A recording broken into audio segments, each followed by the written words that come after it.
please join me in welcoming Vivian Howard. I'll take that one.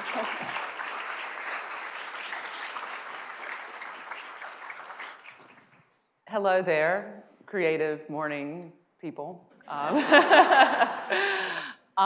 So public speaking never becomes really easier for me. I've done a lot of it over the past like 6 or so years, and I always get nervous. So when it seems like you should laugh, just do it for me, okay? I wrote a book called Deep Run Roots. I've celebrated the place that I grew up, the place I live now. And so it would seem very obvious that that would be my topic of conversation in a conversation around roots. But I have to say that I've spoken about it so much. And I mean, I literally wrote a 600-page book about my place and how it has affected my life and the importance of that community. So I want to look at this just a little bit differently today. So when I was a kid, you know, we all have different ways of getting out of trouble or getting attention. And when I was a kid, when I would get in trouble or something didn't go my way, I would retire to my room and write a little story. And the story would be like my account of what had happened. What had happened was, and so I would scratch that little story down, and then I would stomp out to, you know, our kitchen table, and I would throw it on the table and march out like a boss. And inevitably, my parents would read what I'd written, my sisters would read about it, and they would giggle and laugh, and everything would be fine, and I would have made everyone in my family smile. And one time on Christmas Eve, when I was in 3rd grade, my parents were going through this period of time where I really felt like they hated each other, and what I wanted most of all was for them to split up. They were just fighting all the time. There was never a moment of peace in our house. And on Christmas Eve this year, a big argument erupted over a rainbow vacuum cleaner. Some of y'all specifically the absence of a rainbow vacuum cleaner. My mom had bought my dad a stationary bike, which he really didn't want. And my mom wanted a rainbow vacuum cleaner, and it became clear on Christmas Eve that she was not going to get this rainbow vacuum cleaner. And so my parents started, you know, this slow build of an argument, and my dad left. And it was Christmas Eve, you know, but we were in this period of time where I thought they hated each other. Now that I'm in my 40s, I realize that it's a very common thing for there to be a lot of tension between spouses. But so nevertheless, on this Christmas Eve, my dad left, and we all kind of just went to bed and kind of assumed that Santa would come and Dad would come back. And then Christmas morning, I woke up. I didn't believe in Santa anymore, but I was pretending, you know. You got to play if you want to, you know, get anything. And so we woke up, and it became clear that Dad had not come home and that we were not going to have, like, a traditional Christmas. And so my sisters and my mom and I kind of sat around our kitchen table and somberly ate what is generally a celebratory sausage biscuit on Christmas morning. And the heaviness of that morning really bothered me. And so I did what I knew to do, and I retired to my room, and I scratched out a little story. And it was, you know, at that point I was like, this is my masterpiece.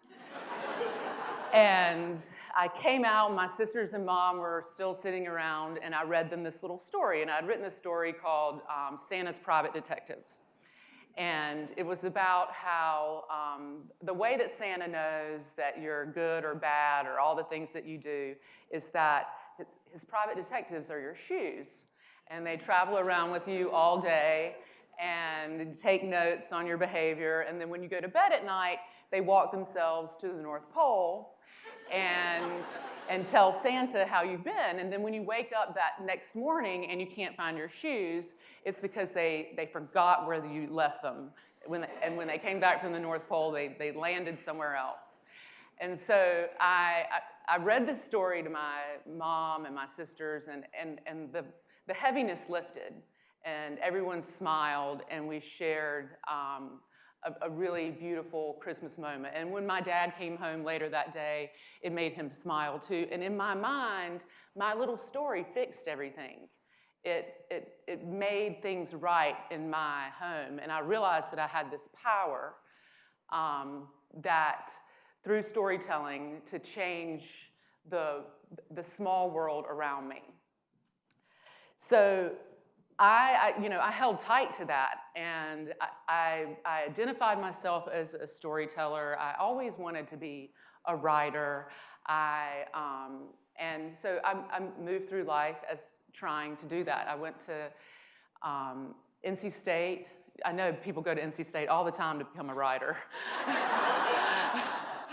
But I went to NC State.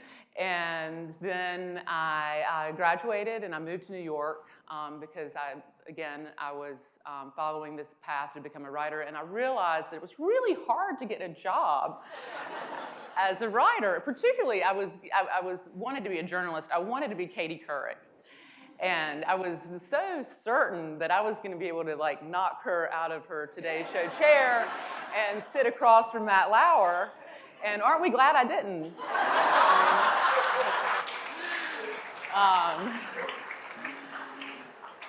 So I was unable to get the job that I wanted as a journalist. So I did all kinds of things. I worked in advertising. I worked on the Gray Worldwide account for Pantene. I wrote a very famous jingle that said, "Smoother than smooth." And after 9/11, I decided that I didn't want to be in advertising. It did not fill me up. It was not my purpose. So I quit my job, and I did all kinds of things. I was a dog walker. I was a cocktail waitress. I was a bartender until I got fired for drinking behind the bar. And eventually, I started working as a server in a restaurant as a means to translate that experience into a career as a food writer. But what had happened was, sorry, that's for you. I just kept cooking. I found that I was good at cooking. I enjoyed the camaraderie of the kitchen.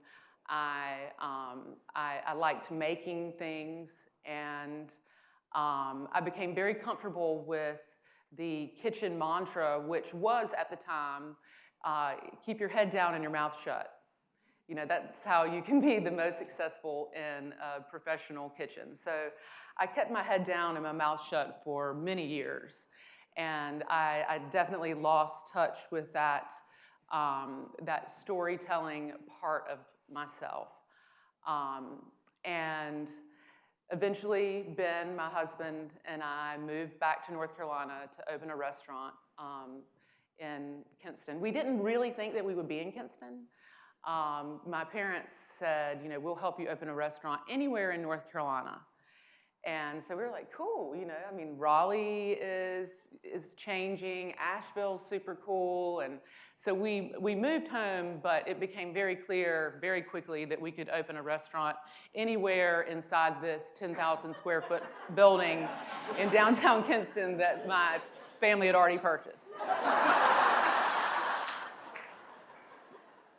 So we went about opening this restaurant in this place that I felt a tremendous amount of shame for. I have famously said or opened a television show by saying I moved back to Eastern North Carolina, this place that I said I would never return. And in fact, I had returned and was going to make a life here. But all the while, I was kind of mourning this loss, this sense of self that really was as a storyteller. And so I started cooking at Chef and the Farmer. In the beginning, I was cooking other people's food, really. You know, what I'd learned in New York and like kind of bad versions of what I had learned in New York. And eventually, because of a 500-pound blueberry kind of catastrophe, I dialed into Eastern North Carolina, and I dialed into the roots of where I came from, and I started cooking the food of that place for a modern audience.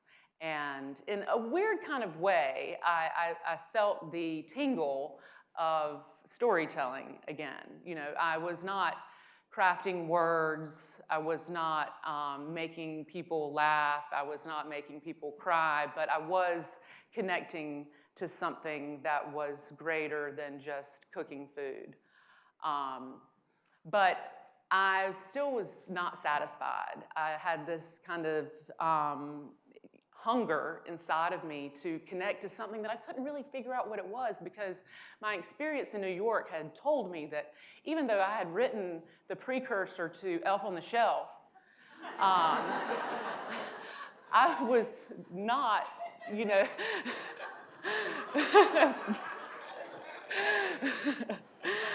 I was not, you know, the creative storytelling genius that I had hoped that I was. But again, I was not satisfied, and I had to connect to that part of myself. And so I reached out to Cynthia Hill, who's also from Eastern North Carolina and is a filmmaker, and asked if she would help me make a documentary about Eastern North Carolina and our foodways and the traditions that were dying. And she said sure, that we could experiment around that. And I never really understood that I was going to be at the center of that project. I thought that I would be producing it and writing it and not, you know, starring in it, still wearing maternity clothes and 6 months after being pregnant. But that is what happened. And as a result of that, I got this opportunity to write a cookbook. And for me, writing a cookbook was like, you know, sure, I was gonna get to write something, but I really didn't want to write a cookbook. You know, it was like recipes are a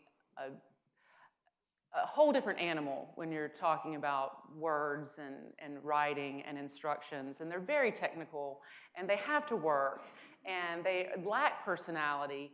But by God, if the only way I could write was writing a cookbook, then I was going to write a cookbook. Except that when I got this deal to write a cookbook, it became very clear that no one intended for me to write the cookbook. You know, they said, you know, Vivian, you're a chef. Like, there's no reason that you should be able to write a book, or one that anyone would want to read, at least. So this is what we're going to do. We're going to say you're writing the cookbook, and you're going to have a ghostwriter. And you're going to kind of dictate your story to them, and they will craft it for you. And I was like, oh, hell nah. No. I have gone so far. I have gone literally around my elbow to get to my ass to write something, and you're going to give me the opportunity to do it. And so I wrote this proposal that let my publisher know that at least I could write a proposal. And it was for Deep Run Roots, and in the proposal, there were a few stories, but it was mostly recipes, and it was very, you know, traditional recipe-oriented cookbook. But when I got alone with it, and I started writing it, I changed it so that it was, very story-driven. And I was so excited. I will never forget, I wrote the squash chapter, summer squash. I don't know why I chose that first. But I wrote the summer squash chapter, and I sent it to my editor, a man by the name of Michael Sand. And I sent it to him, and a few days went by, and I'm like, oh my God, you need to respond to me right away. And a few days go by, and he responds, and he's like, this is great. And then a few more days go by, and he responds, and he says, I hate to tell you this, but I'm leaving Little Brown, which was the publishing company. I have gotten an opportunity as a publisher at another publishing house. And I was like, oh my God, it was so bad, he quit. And so while I still had this burning desire to write this book and to do this very different thing with it, I was at this point incredibly insecure about my ability to do that. So when I was assigned a new editor, a man by the name of Mike Zurban, I kept what I was doing very close to me, and from time to time I would send him recipes and other snippets from the book, but never anything that he could make out exactly what I was doing. I sent him stuff to let him know I was working, but I didn't want to send him the entirety of it because I didn't want him to tell me I couldn't do it. And so what happened was my deadline came, and I sent the entire manuscript to Mike Zurban, and it broke the internet. And he was really blown away by what I did, and he said, I'm glad you didn't send this to me early on, because I'm not sure that I would have been able to consume it in the way that you intended until it was completely done. So I was very pleased with my ability to keep it from him for so long.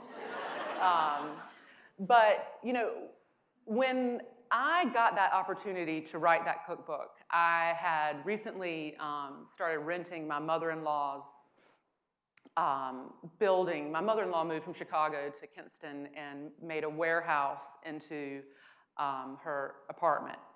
And she decided she didn't want to live in Kinston, and she moved to Raleigh, and I started renting her apartment. And I found myself never happier. I felt like when I started writing Deep Run Roots that I was like Batman when he gets into his Batmobile, and everything kind of clicks and he engages. And I felt pure joy and confidence.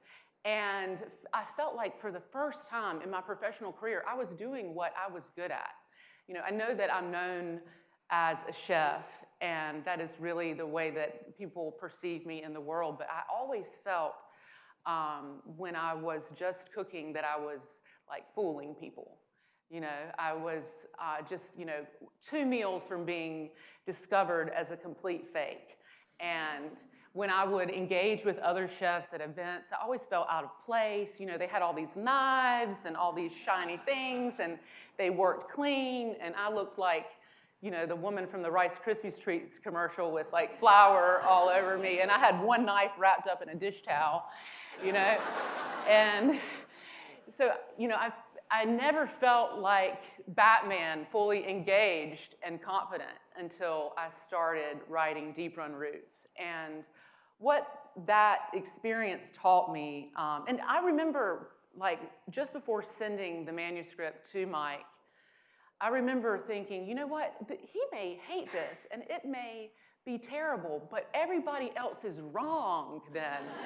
Because I know this is excellent. And the feeling, that type of confidence, that belief in what you've done is, I think, something that comes from a connection to a part of your root system. I think we think about roots as where we come from, the people we've always surrounded ourselves with, the way that we identify ourselves through our community. But I think really roots are the things that connect to something that then fill us up and make us our best selves and allow us to do our best work and give us confidence to move through the world in a way that is not full of jealousy and is not full of distaste and hatred, because we feel confident in ourselves and comfortable in our skin. And, you know, if you watch the first, season of A Chef's Life, and you looked at me and you saw someone who was angry and floundering and disgruntled and a little bit lost, then you saw the person that was there. Because I had really lost that connection to a big part of my root system, the way that I had always felt empowered, the way that the thing that I thought that I brought to a room that no one else did. And when I lost that connection to that skill, to that root, then I really lost my ability to be my best self and to do my best work and to treat other people the way that I wanted to be treated. So I encourage all of us, when we think about our roots, not to just think about where we come from, but to think about the things that we hold on to, the things that we believe about ourselves, and the things that fill us up and make our hearts beat and make us feel comfortable in our skin. Because roots are not, we're not a taproot, we're not a turnip. We're more like a tree, I would imagine, you know, with multiple sets of roots, more like a root system. And I appreciate you all for laughing at my jokes this morning, because it really makes this standing in front of you much easier. And I encourage you, if you have any questions, to ask me.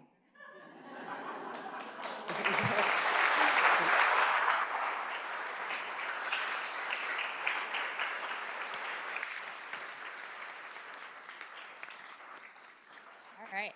If you could raise your hand if you have questions, and I will come to you. It's going to take me a second. I might have to repeat your question because I don't know that yeah, you could be loud. I can hear you. Yeah. Great. As someone who's mothering two young kids right now, and you're getting to speak this truth into them that you've learned through this experience, what do you wish you could go back and tell young Vivian 20 years ago? Calm down. No, I wish that I knew that, our journey is long, I was so, 20 years ago, when I immediately did not get, a job as a journalist, I gave up on it. I just said, okay, well, I'm not good enough for that. I'm just going to do something else. I'll just walk dogs forever, But what I learned is that, and what I did without really knowing it, was I made the most of all the opportunities in front of me and found the thing within them that spoke to me, that watered my roots. And I wish I could tell myself, and I hope that I'm able to tell my children that, our journeys are not linear. We wind and sometimes turn around, and as long as we are true to the things that make our hearts beat and make us, full of confidence, then we will eventually get somewhere that makes sense. And also, sometimes you're not always ready for what you want.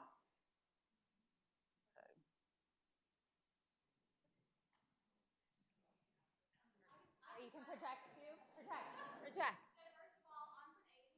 Hey. Thank you for what you've done for East North Carolina. So what I really resonated with what you were talking about was that roots are what strengthen you and kind of bring you back to what you're to grow, right? So how do you see your roots influencing what you're doing in the future? Well, my roots will, I think, influence everything I will always do. I think whether we want them to or not, they do. I have, for the past like 5 years, I have been trying to figure out what I want to do. What does Vivian want? And, I think, when you've been on television, the expectation is that you continue to be on television, because why wouldn't you want to be on television, or when you have successful restaurants, the expectation is to open more restaurants, because why wouldn't you want to do that? But in the past year or so, I've really been able to look at the things that I actually enjoy, and the things that, fill me up as a human being, the things that I feel like I'm great at. And all of those speak to storytelling. All of those speak to collaboration with other people. All of those speak to vulnerability. And I think that, those three things, storytelling, collaboration, vulnerability, those are important roots in my system. So my hope is to lean more into that, because, it's really hard to figure out what you want when you've always just kind of reacted to the things that have been in front of you, I think that so many of us move through the world with like, okay, I'll do this, because, I said yes to everything for, 25 years because I was afraid nobody would ever ask me to do anything again. And I realized that does not make me happy. So I think like my roots will inform my future because I'm going to pay attention to what they are. Yeah. Right there in the glasses. You've done storytelling through TV, through writing, maybe through cooking. What are other channels that you're excited about? Now through talking, probably that. What are some of the other channels of storytelling that you want to explore? Well, one of the things that I have really found a lot of pleasure in the last year is this storytelling through cooking. We do these storied suppers upstairs at Chef and the Farmer, where every one of them has like a theme. For Valentine's, we're doing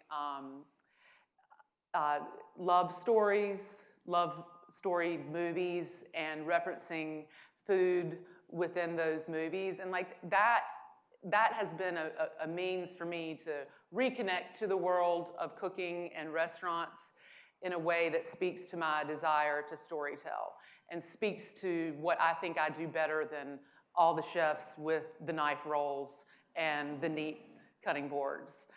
So that has been a new avenue for me as it relates to storytelling and cooking. I love, if any of you know me, you know that like all I talk about are podcasts. I love podcasts. I love podcasts that look at a subject that we all think we understand, like Dolly Parton, and really point out the things about her and that speak to our greater culture and our nation. So I hope to explore that. I'm very interested in television that is about other people. I'm not so much interested in being the subject of the story, but I do like being a part of it and a conduit for it. And I have a platform, and I want the opportunity to share it. So, I think that there's, we are in a period of time where I think stories, we're also separated. We don't even look at each other anymore. We don't talk to each other. But we're so fascinated and drawn to intimate stories and the details of people's lives, and I think that's a new thing, and I want to engage with that in a very real way.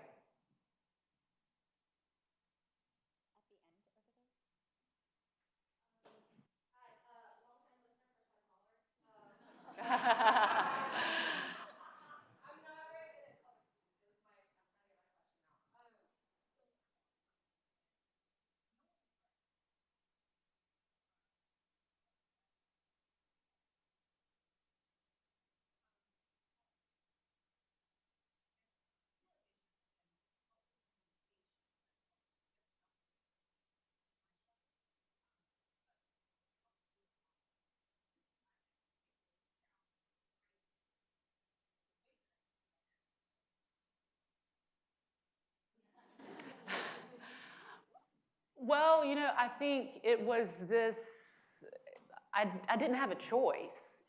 I felt, I had always wanted to do this thing, and I'd always been scared to do it. But through the process of the show and people's response to it, understanding that people were drawn to my personality, that they felt like I was a good storyteller, that gave me a little bit of confidence to just get started. And then when I got started, like I said, I was like Batman, like fully engaged, and it just felt right. And it doesn't hurt to have like legitimate deadlines and money associated with it, because I never would have been able to carve out the time to write a book if it had not been something that was contributing to my household income and to my family. And even now, I'm like 4 recipes short of finishing a cookbook. And my children are like, when are you going to stop writing these books? They take so much time away. I'm like, these books won't live forever.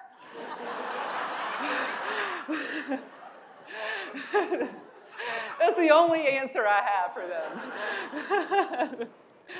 So, yeah. Any questions back here? Yeah, sure. Yeah. Can you tell a story about one of your recipes, how it came about? One of my recipes and how it came about. Lord!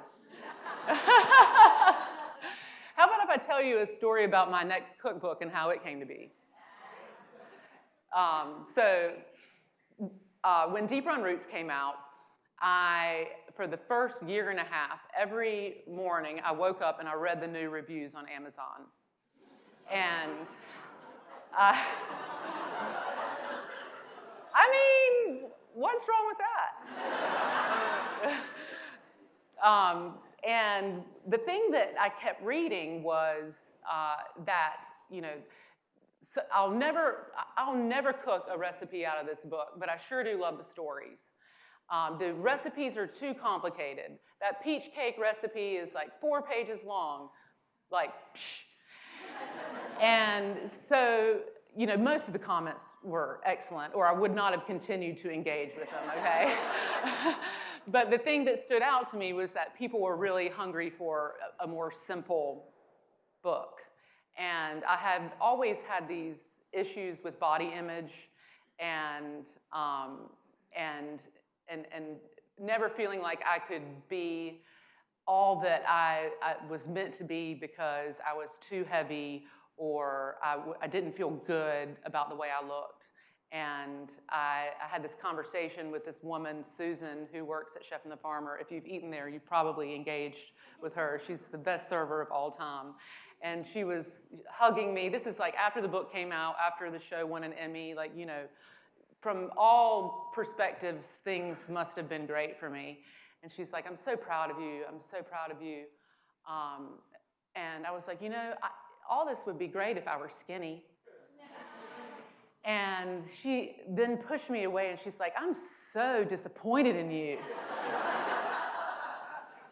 And, that stuck with me, and I really wanted to grapple with that in a cookbook. So I wanted to write a simple cookbook that dealt with body image. And so I went to my editor, Mike Zerban, and I'm like, okay, I'm gonna write this cookbook called Pleasantly Plump. And that's what my grandmother used to call me. Like, it was kind of like a little bit of shade, you know. But she did have the word pleasant attached to it. And I said, yeah, I want to write this cookbook called Pleasantly Plump, and it's like about, body image and the way that I actually eat today. And he told me that a cookbook about body image sounded like a pool party about drowning. And I'm very argumentative with him. Like, nothing he says is right. And that was the first time that I had no rebuttal. And so I was like, okay, forget that. I'll find another editor one day who wants to do that. But I'm gonna write this book of simple recipes because really, like, I spend 45 minutes cooking dinner, not 2 hours. And so I started writing this book of simple recipes, and like, I was just struggling because it was so boring. And I kept suggesting like store-bought suggestions for things that were a little bit too complicated for a book of simple recipes. And so I'm like, okay, well, I'm gonna have this chapter at the end of this simple book called This'll Make It Taste Good. And the chapter was gonna have all of these like flavor heroes, these little things that I make, like sauerkraut that takes me, 15 minutes to actually make, or like a sofrito, which is a base for things, but it has a southern tinge, or this like green sauce that's made with capers and anchovies, and so I'm gonna have this chapter down here that people can engage with if they really want to cook good food. And so I was growing increasingly frustrated with that. And so I proposed to Mike Zerban again, who had said no at this point to like 8 ideas. And I said, okay, Mike, I want to write a book called This'll Make It Taste Good. And every chapter is going to be about one of these flavor heroes, things that I pluck out of my refrigerator that allow me to bring 4 other ingredients together in a really exciting way. And I was fully expecting him to say no. And he's like, I like that.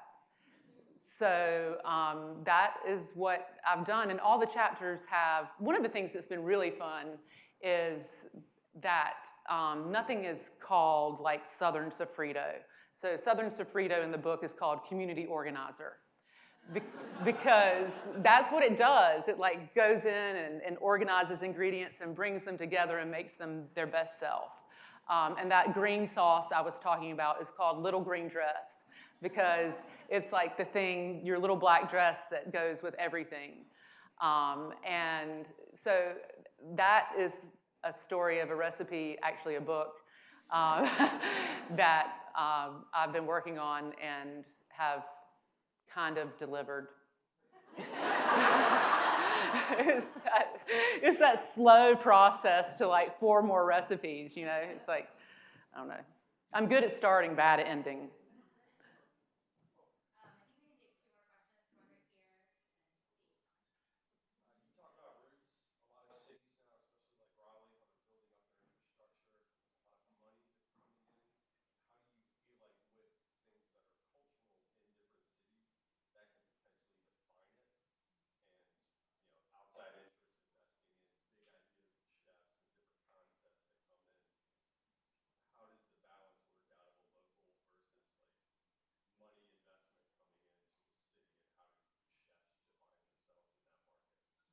Well, as someone who lives in a rural community that would benefit greatly from outside investment, I say embrace it. And be grateful that you live in a vibrant city that people want to move to, that chefs want to move to and live in. And I think the way that Raleigh will define itself culturally is through organizations like this. and through, smaller like neighborhoods. I think the neighborhoods like Mordecai and Oakwood, I mean, they have their own distinct kind of culture and feeling. And I see this a lot where, communities start to change because they become desirable and people want to move there, and, things just are not the same. They're different, and then there's tension related to that change. But as someone who lives somewhere that's not what's happening, I say embrace it.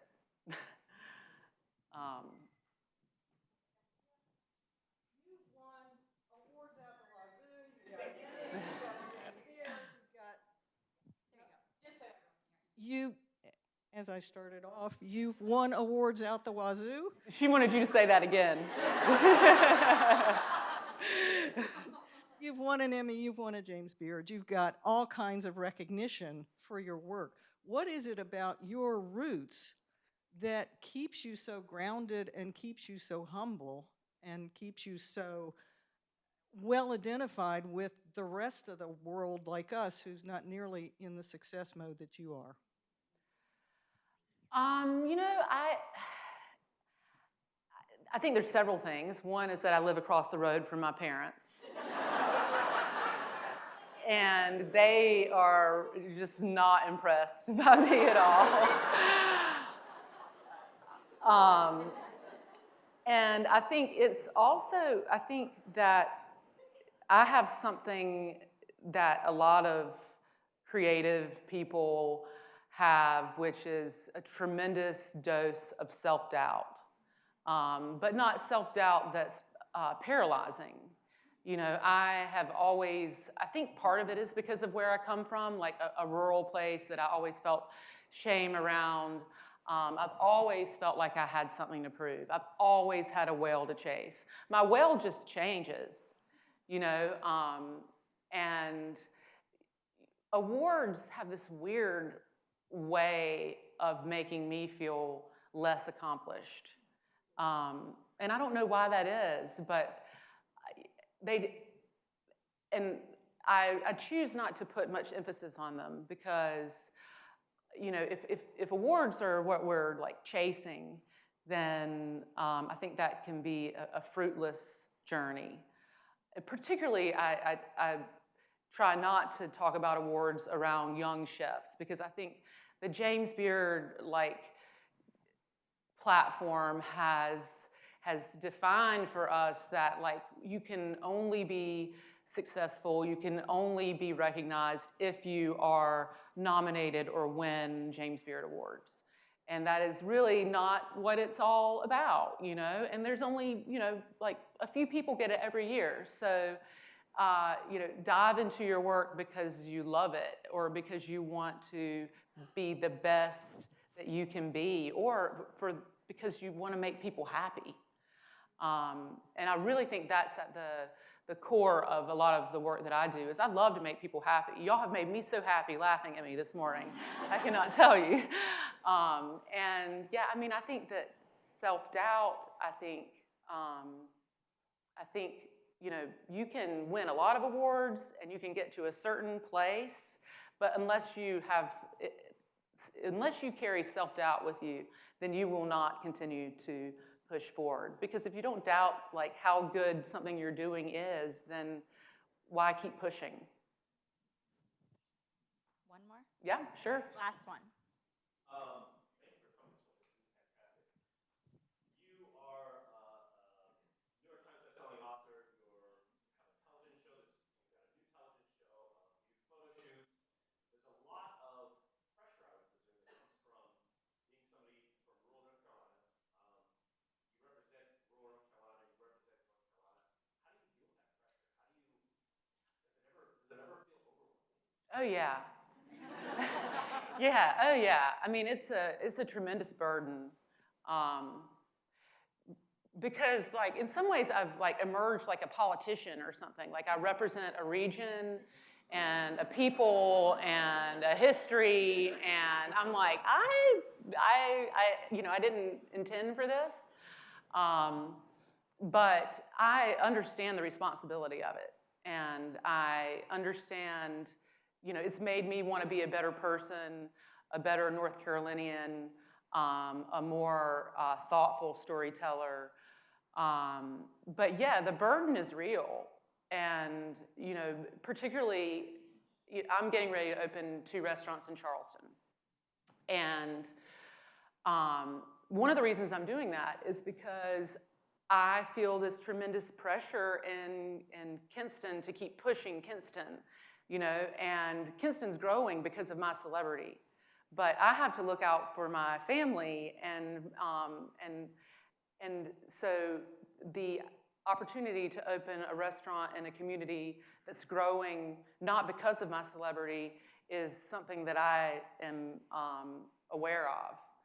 And yeah, the pressure of it and the responsibility of it is something I carry with me and am very aware of. But so far, it has not been overwhelming.